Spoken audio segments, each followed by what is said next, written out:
Le Seigneur soit avec vous. Bonne nouvelle de Jésus-Christ selon saint Matthieu. Gloire à toi, Seigneur. Matthieu au chapitre 5, les 12 premiers versets. En ce temps-là, voyant les foules, Jésus gravit la montagne. Il s'assit et ses disciples s'approchèrent de lui. Alors, ouvrant la bouche, il les enseignait. Il disait, « Heureux les pauvres de cœur, car le royaume des cieux est à eux. Heureux ceux qui pleurent, car ils seront consolés.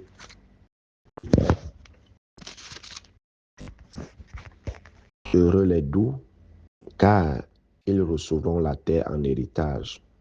Heureux ceux qui ont faim et soif de la justice, car ils seront rassasiés.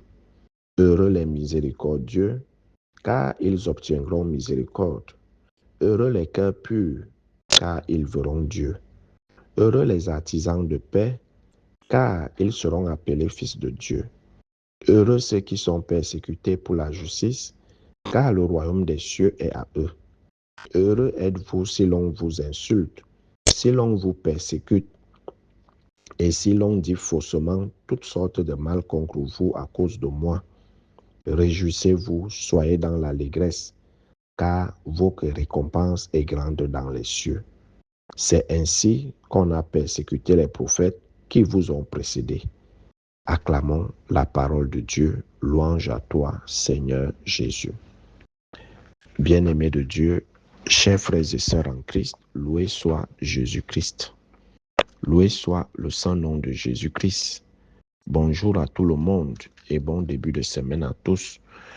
Aujourd'hui, en ce début de semaine, 10e semaine du temps ordinaire, année liturgique A, le Seigneur nous donne en fait la charte du chrétien. Les caractéristiques, je vais faire une tautologie, les caractéristiques qui caractérisent un chrétien ou qui devraient caractériser chaque chrétien que nous sommes, chaque croyant, chaque homme de Dieu, chaque fils de Dieu. Il nous donne ces caractéristiques-là aujourd'hui. Comment est-ce que le chrétien doit se comporter dans le monde? Comment le chrétien doit vivre dans le monde? Comment le chrétien doit être dans le monde? Le Seigneur ne nous a pas dit que la vie sera facile. Être chrétien, se baptiser, être à la suite du Christ, être son disciple, être homme de Dieu, être je ne sais quoi, sera facile. C'est pour ça qu'il nous dit que celui qui veut être son disciple, qu'il prenne sa croix et qu'il le suive. Et nous connaissons la croix. La croix, c'est le symbole de la souffrance, les persécutions, les oppressions, les oppositions, l'humiliation, le rejet, les faux témoignages contre toi. Il faut passer par tout ce chemin de croix. Et le chemin de croix ne peut se faire qu'avec la croix sur l'épaule. Et pendant ce chemin de croix, on va tomber, mais on doit se relever, c'est ça le plus important. Il y aura des chutes, mais nous ne devons pas rester dans la chute, mais nous devons nous relever pour arriver à la 14e station, mourir dans le Christ et ressusciter avec le Christ le 3e jour. Donc, il n'y a pas de résurrection sans vendredi saint. Et c'est pour ça que le Seigneur sait que le monde nous a en horreur. Il sait que le monde déteste l'Église. Il sait que le monde déteste le chrétien et surtout les chrétiens authentiques. Surtout ceux qui veulent vivre selon la volonté de Dieu, selon sa parole, selon ses commandements. Il le sait. Alors il nous prévient. Les prophètes ont été persécutés. Lui-même, si on traite ainsi le bois vert, qu'en sera-t-il du bois sec? Et il nous avait dit, le serviteur n'est pas plus grand que le maître. C'est par quoi le maître est passé, que le serviteur ne pense pas qu'il va échapper à cela. Donc, il y a des choses qui ne devaient même plus nous étonner. Lorsque nous vivons dans cet acharnement du monde contre nous, cet acharnement de nos ennemis, des gens qui nous persécutent, qui nous malmènent, qui nous oppressent, qui nous accusent injustement, faussement, qui nous font toutes sortes de mal. Normalement, il y a des choses qui ne devraient plus nous étonner. Au contraire, ça doit nous affermir dans la foi. Ça doit nous faire savoir que nous sommes sur le bon chemin. Ça doit même être la consolation pour nous que oui, Seigneur, j'accepte ce que je vis parce que tu m'avais déjà prévenu que ça ne sera pas facile. Et si ça arrive, c'est que je suis sur le bon chemin. Ça veut dire que j'essaye d'être en conformité avec ce que tu nous recommandes. Et c'est pour ça que le monde nous a en horreur. C'est pour ça que je subis tout ce que je subis et je traverse. Donc, ça ne devrait plus on ne doit plus se plaindre. Il ne doit plus avoir de jérémiades. Oh Seigneur, oh, est-ce que tu vois? Oh, regarde alors, j'ai fait quoi aux gens? Qu'est-ce que les gens me veulent même? Oh, on ne devrait plus entendre cela de la bouche des chrétiens. On ne devait plus entendre ces plaintes. Certes, le corps est faible, la chair est faible, mais on ne devait plus parce que tout a déjà été dit en avance. On nous a déjà avertis, le Christ nous a avertis déjà. On sera persécuté, on sera malmené, on sera accusé, on sera traîné dans les tribunaux. On sera traîné dans les tribunaux, on sera accusé injustement à cause de son nom et pour notre foi en lui et pour notre fidélité à sa parole, à ses commandements, pour notre fidélité à la vérité, à la justice. Donc, ça ne devrait plus, du moment où tu t'engages à vivre une vie chrétienne authentique, attends-toi à tout cela. Il n'y a pas de vie chrétienne sans croix. Il n'y a pas de vie chrétienne sans croix. La vie chrétienne égale la croix égale la vie chrétienne. Il n'y a pas de vie chrétienne sans croix. Tu cherches Jésus sans la croix, tu trouveras la croix sans Jésus. Ça, il faut le savoir. Ça, il faut le savoir. Et beaucoup préfèrent marcher, chercher Jésus sans la croix. Et ils préfèrent trouver une croix qui n'a pas de Jésus. Et d'où les chemins de facilité qu'il y en a. Mais toi, chrétien authentique, voici ce que le Seigneur te recommande, et surtout en ce début de semaine, à travers ce discours sur la montagne, qu'on appelle les béatitudes. À travers ce discours, la montagne, c'est le lieu de la rencontre. C'est le lieu de la rencontre. Alors Jésus s'élève. C'est le lieu de l'écoute de la parole de Dieu. Et il tient ce discours. Et alors, il va dire, heureux les pauvres de cœur. Un chrétien doit être un homme, une femme, pauvre de cœur. Heureux les pauvres de cœur, car le royaume des cieux est à eux. Chaque béatitude est accompagnée d'une promesse, est assortie d'une promesse. Alors, le chrétien doit se caractériser par sa pauvreté de cœur. Par sa pauvreté de cœur. Ne pas avoir les longs yeux. Ne pas avoir le cœur du lion, le cœur du mboma. Ne pas avoir le désir des grandeurs. Ne pas être à la poursuite des honneurs, de la gloire, des richesses, du pouvoir et tout ce qui va avec un cœur pauvre et humble.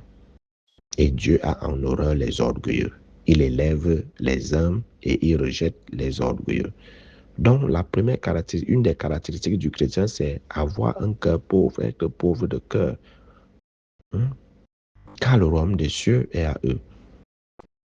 Heureux ceux qui pleurent, car ils seront consolés. Le chrétien qui est humble de cœur, pauvre de cœur, il sera toujours persécuté, il va pleurer. Mais tu pleures parce que tu es dans la justice, ne pleure pas parce que tu as fait du mal et le mal est retourné contre toi. Pleure parce que tu es dans la justice, tu es dans la vérité et qu'on est en train de te faire du mal. Oui, ce sont ces larmes-là, les larmes du juste. Et sache que le juste est toujours consolé. Ne coule pas les larmes de l'oppresseur. Coule les larmes du juste persécuté, du juste oppressé, et tu seras consolé. Heureux les doux, car ils recevront la terre en héritage. Des gens qui ont le cœur chaud. Le Seigneur nous dit un chrétien est doux. La maîtrise de soi. Un chrétien sait se contenir, même face aux provocations. Savoir se maîtriser. La maîtrise de soi, la tempérance. Un chrétien est caractérisé par la douceur. Et c'est les doux qui recevront la terre en héritage, et non pas les violents. Et non pas les violents. Tout ne se règle pas par la force, par la violence. Quelqu'un te provoque, tu n'es pas obligé de réagir.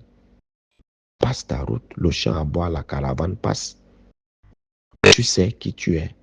Tu sais ce que tu vaux. Tu n'as pas besoin de le démontrer à qui que ce soit. En réagissant comme l'ennemi veut que tu réagisses, le tigre ne réclame pas sa tigritude.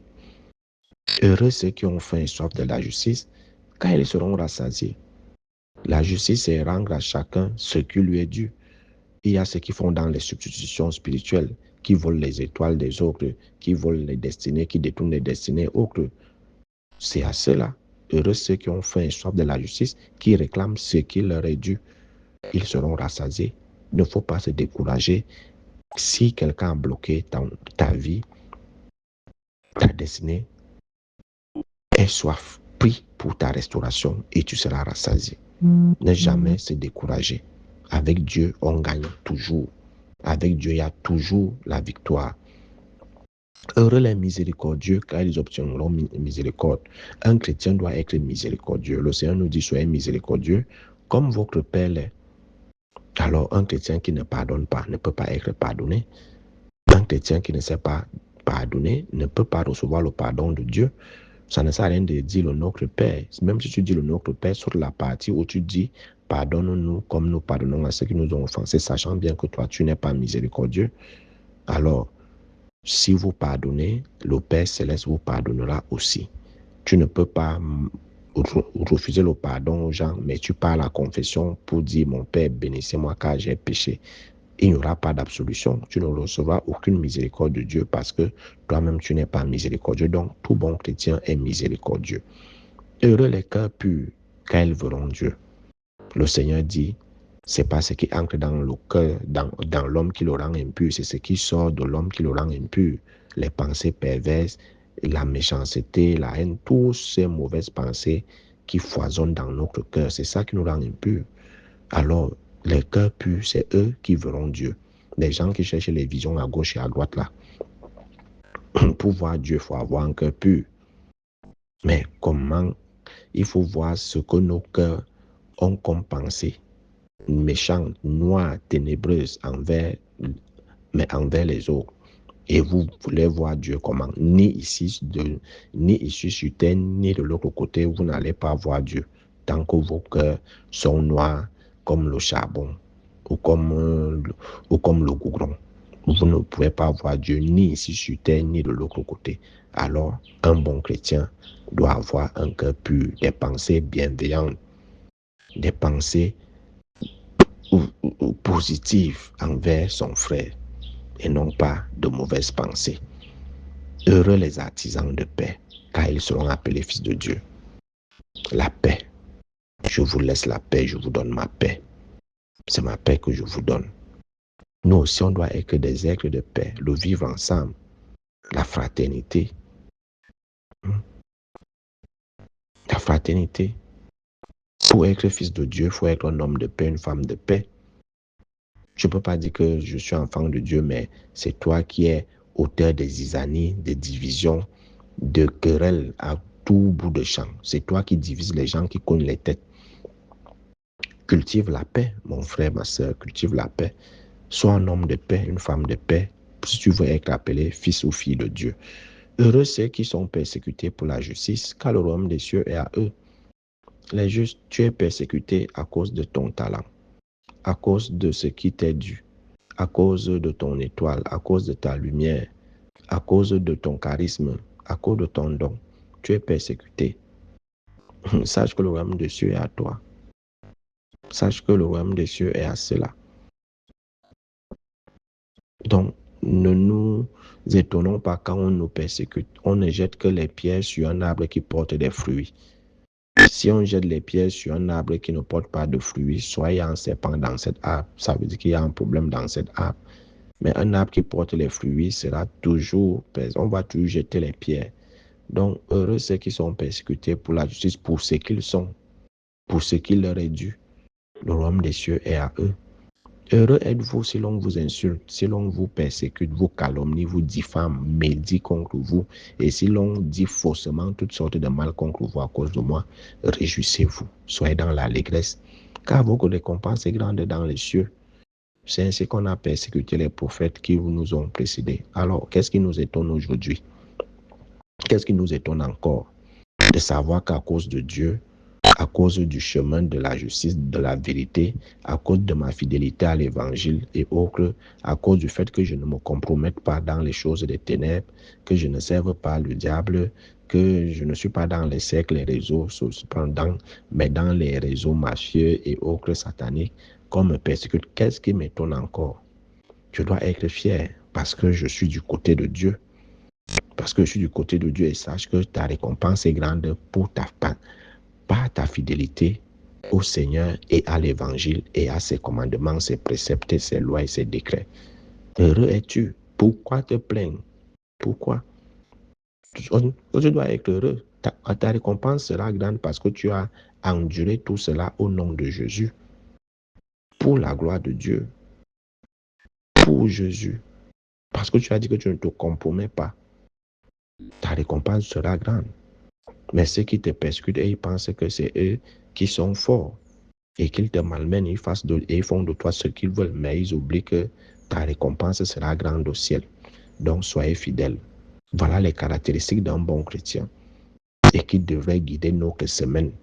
Mettons-la en pratique et nous serons des bienheureux aux yeux de Dieu. Loué soit Jésus-Christ à jamais.